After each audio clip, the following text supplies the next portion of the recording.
The thing with Yellowstar and Reckless is that mechanically they're worse than us, but they understand the game at an equal or higher level, and they play very good around the map. Basically means that they don't lose.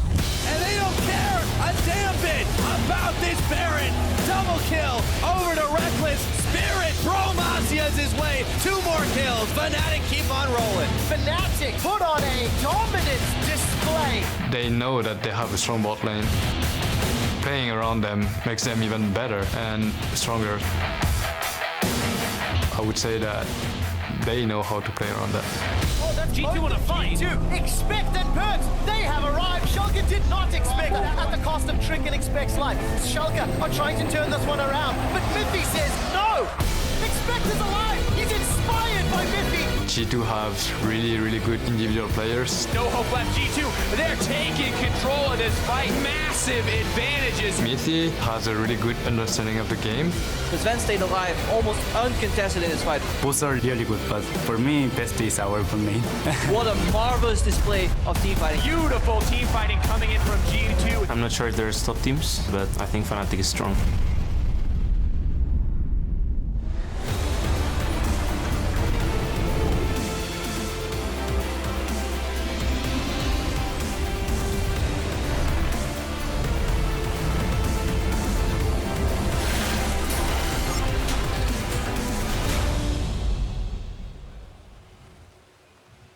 Good evening, ladies and gentlemen. Welcome to the European LCS. I'm EpicSkillshot supporter, joined at the analyst desk by James Stress O'Leary and Mitch Kreppo Voorspoels. Now, before we get to today's games, we want to take a moment to send our thoughts to those affected by the attacks in Istanbul, Turkey, and victims of senseless violence everywhere in the world. Here in the European LCS, we are on to week 5 of the summer split, and with that comes the announcement of our summer finals, which will take place in Krakow, Poland. Here's a first taste of the event that will send the first European squad to Worlds 2016. Beneath the city, the beast stirs, tormented by hunger. That fearsome appetite, once kindled, will not be extinguished.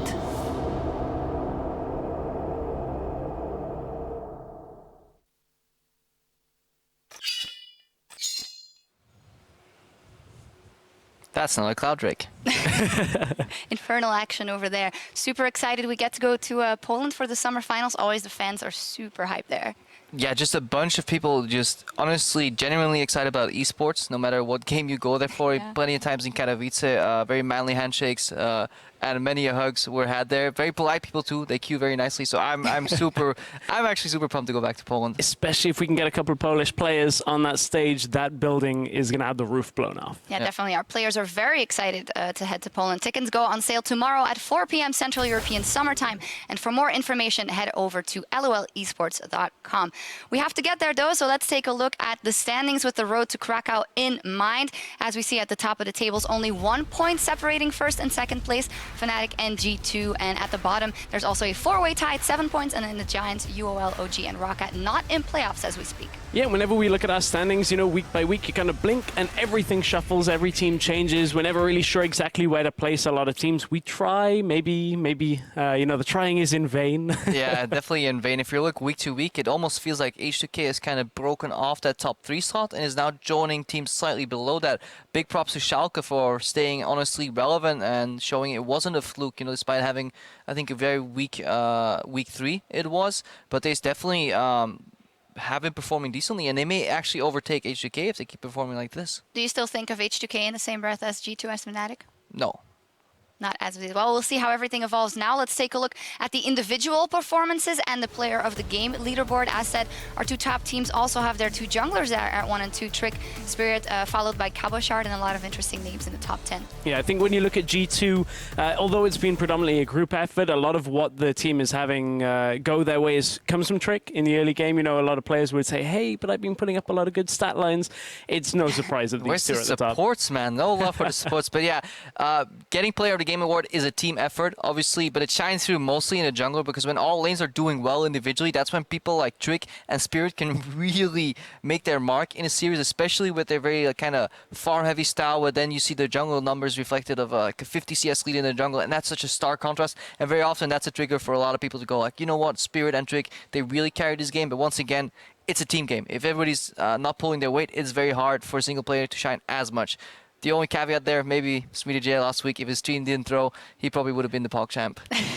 A lot of junglers in that top 10 as well. Not Vitality Mighty Bear, though. And he is benched this week. Shook is back in. What do we make of that? So I think it can help Vitality significantly because he's used to playing with the majority of the team. We were discussing earlier about how the AD carry change affects that. I think we're in two different minds. I'm thinking Shook should be able to slot in a little better than Mighty Bear did. That's my position. I think Shook slots in, but it won't be as big of an influence rather than what the loss of Yarn brought to the table. I think the bot lane of Vitality seems almost non-existent right now. The only cool thing to look at is how Mighty Bear performed incredibly well in solo queue, but failed to translate it to the competitive stage. And the irony in that is that Shook never took solo queue serious. He was like trolling with Ashe jungle in like Diamond 3. I don't even know what rating he is now, but now he's back on the stage. But he never had an issue kind of at least putting up stellar performances. So if you need like one player that can win you the game, I think Shook is more likely to be that guy than Mighty Bear. We'll see what Ilias Hartsema can bring to the Rift as well as the other players. And let's take a look at the schedule. Starting today, Splice versus the Unicorns of Love here in the arena, while Roccat will be taking on the Giants on EU LCS 2. Yeah, and then there's obviously that match, Vitality versus Schalke. We can finally see Shook put it to the test against some of his former organization in Elements, now Schalke. That's a tough bridge to gap, but yeah, it's there. And Shox is pointing me, get along with it. Shut up. Yeah, I wanted to talk about the match of the week because I You still can. We can, okay. Well, G2 versus Fnatic is at the end of the day a very nice match of the week in light of recent events, just 1 point apart. And look, we even have a fancy graphic because I stalled so long. Yeah. And now we can see this beautiful graphic come out. Match of the week. Yeah, honestly excited for it. Perks versus Febiven in an entirely new light. In Spring Split, it was Perks dominating and Febiven kind of trying to catch up. Right now, it's honestly for me, Perks having issues adapting to the meta and still getting overextendingly caught in a lot of situations while Febiven's playing better in my opinion. And our two top players on the PUG leaderboard as well. We're going to have to see which jungler can come out ahead, whether the lanes are winning in all scenarios. Big test today. Yeah, super exciting. Let's also see which picks they might go to on the European metagame as it is developing. We took a look at the most picked champions and which champions had the best and the lowest win rate in those. So yeah, this is for champions that had over a certain pick rate, so not the one-off, 100% win rate champions. And we just take a look at some of the highest performers. Asterisk is surprisingly the best performer here with 71% win rate. And contrasted that, the Jhin surprisingly so low, only 6 and 11 here, despite many carries praising that he's honestly tier 1. They're playing it aloud in solo queue to great effect. So I wonder if that Jhin win rate will be influenced in the coming week.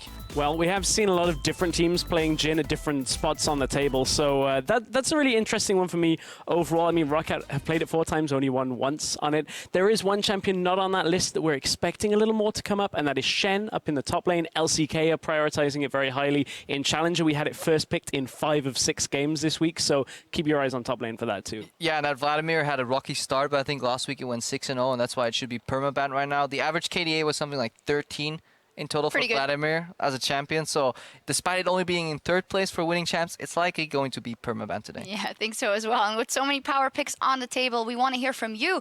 Get on Twitter and tell us who do you think is the most worthy first pick in the current meta and why that might just be Vladimir. Yeah, except for Vladimir. All right, except for Vladimir.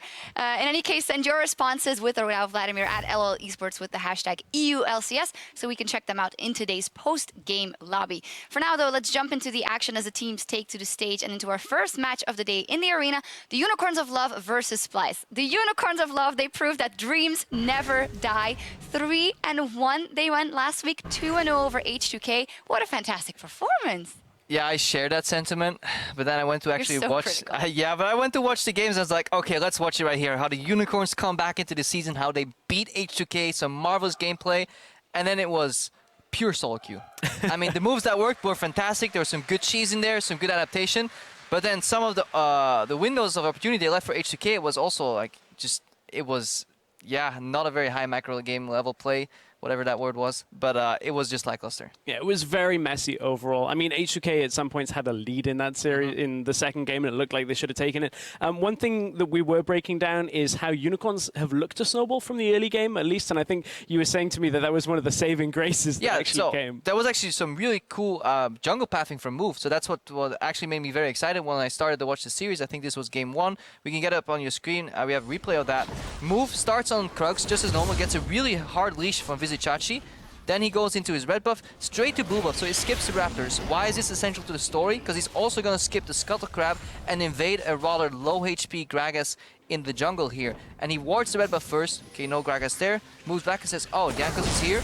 And right now, he already starts winning this duel. And from this point on, Move continuously kept contesting Jankos on every camp, and that's how they won the early game. That was how they won the early game, and the other way from that they've used to snowball in at least their wins, and some of the games where they're ahead at 20, is that Move will then go mid lane, set up Exile, but that's when the solo queue kind of mentality where, you know, the map play isn't quite there. They end up losing a lead when they have like a 5-0 Azir, that kind of thing. So Unicorns are still one of these teams that you've still got to be careful in the early game for, but they somewhat undo themselves as the game goes along. Crepo doesn't necessarily agree with their playstyle, but a 3-1 is fantastic for Unicorn. Marvelous result. I'm just very afraid that in some of these phases they were making really good moves. For example, bottom side, Vizichachi and Move were making a really good gank. At the same time, though, Hylasang tried to defend the top lane turret with his AD carry. So that's considered like not respecting the cross map. If you don't respect the cross map, all your plays will even out because a good team will just cross map you. So you need to be like passive on one side, aggressive on the other, and that's what's failing for Unicorns. They play in a vacuum.